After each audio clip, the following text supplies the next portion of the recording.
All right. So I guess now you understand what the plan was. Absolutely. At Colts Law, we talk Indianapolis Colts football. We're going to stick to what we know, fundamentals and technique, 1% better every day.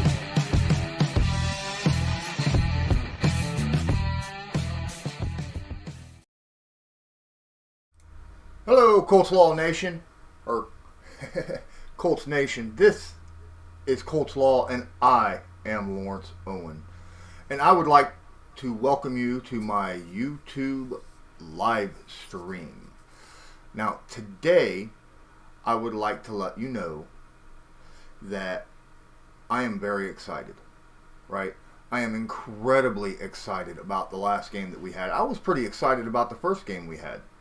But for some reason, we lost that game. The first game against the Chargers, right? I mean, I'm not going to name names. There's a few things that happened that we should have won that game. So I'm just going to move on. And we're going to talk about the Titans-Colts game this past Sunday. Now, I, on the other hand, am very excited about this game. Now think about it. Colts went in. They jumped out to a quick lead. Defense looked great. They were stopping them. Offensive.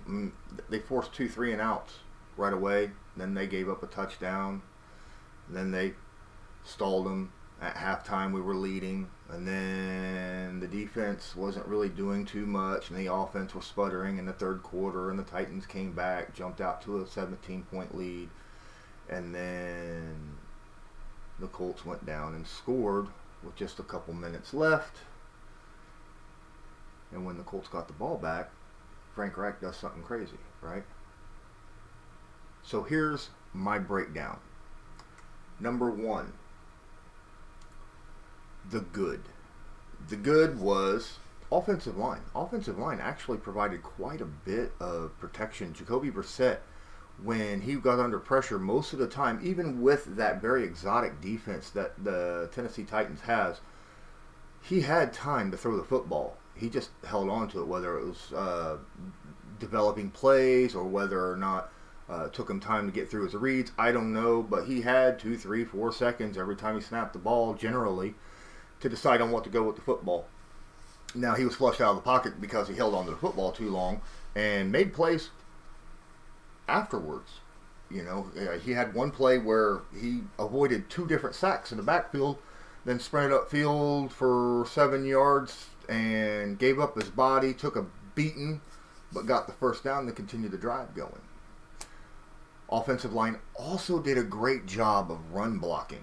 Now, you look at Marlon Mack's rush yard average, you know, and they were like 3 yards a carry or something. But that's fine because the big runs ended up coming from Jordan Wilkins, who the second-year player actually busted out a 55-yard run, and the Colts still ended up with over 180 yards rushing on the day. That is absolutely crazy, and I love it, right? The Colts are... second in the NFL right now in rushing yards per game? That's nice. Marlon Mack's averaging 5.5 yards a carry. I mean, yes.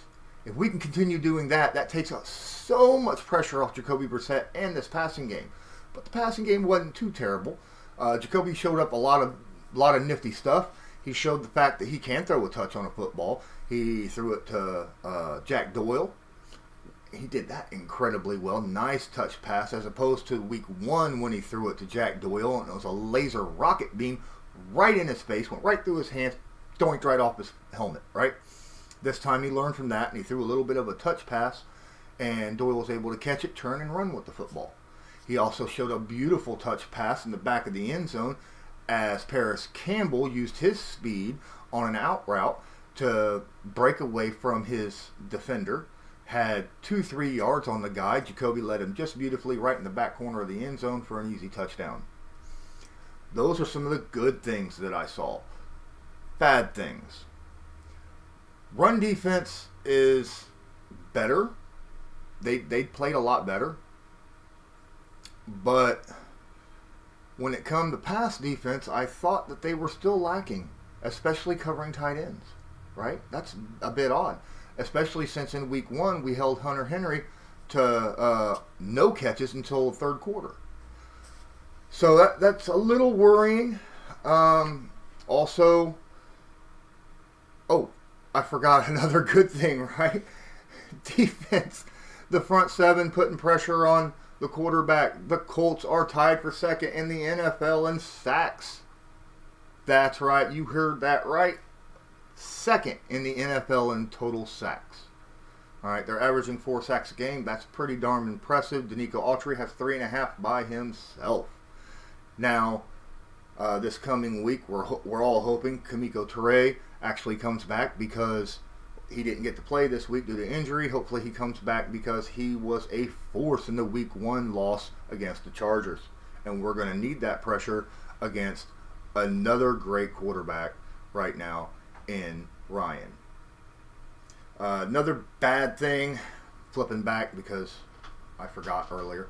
Another bad thing that I didn't really like a whole lot, obviously, and I'm putting this in bad, not ugly, is Adam Vinatieri. Now, Frank Reich said the first kick that he dunked, shanked terribly. He hooked it. Yeah, he hooked it to the left terribly. It was a bad kick. But Frank Reich said that the hold and the hold and the snap was off, and it wasn't just a good series at all throughout the whole thing, from the snap to the hold. And then when he placed his foot on there, it just wasn't set up right for him, so that's why he shanked it. The second one obviously was on Vinatieri. The Colts are keeping Vinatieri, even though he was called for his retirement by many, many, many fans and even media reporters. But the Colts and Frank Reich and Chris Ballard have flat out said that he is their guy. They have faith in him. And Adam Vinatieri said this is all in his head and he's working it out. I'm sure he will, because age really doesn't have a whole lot of issues unless it's pain in like his knee or hip or foot or something like that. That really doesn't play a lot into short yardage accuracy, which is why he's having this is all in his head. All right. Another thing that I think that we need to talk about is the ugly. And the ugly is we had 2 injuries. 2 injuries to very important starters. Pierre Desir, obviously, is no longer playing. He's going to be out for a while. Broken collarbone, I think. Or clavicle, something like that up in here. But a very, very bad thing also is, just found out yesterday, Darius Leonard is put into concussion protocol because he started gaining symptoms right after the game. Now, he could come back for this game versus the Falcons, but he most likely won't. Most of the time, they don't come back in week 1. We had 3 people last week out of multiple concussions, or not last week, last year, out of multiple concussions that we had. So hopefully we get him back. But if we don't, look for Bobby Okereke and EJ Speed to take over his spot at the will linebacker while he's out. EJ Speed showed a lot of impressive ability in the preseason, but that was mostly against a lot of second and third stringers, so we'll see how that comes out. And Bobby Okereke shows promise, but still has problem disengaging from blockers, in my opinion. With Desir out, Rocky Sin is going to have to take over that spot as the number 1 man-to-man corner, which will put Quincy Wilson back on the outside where he was last year. And then, of course, our nickel corner is Moore.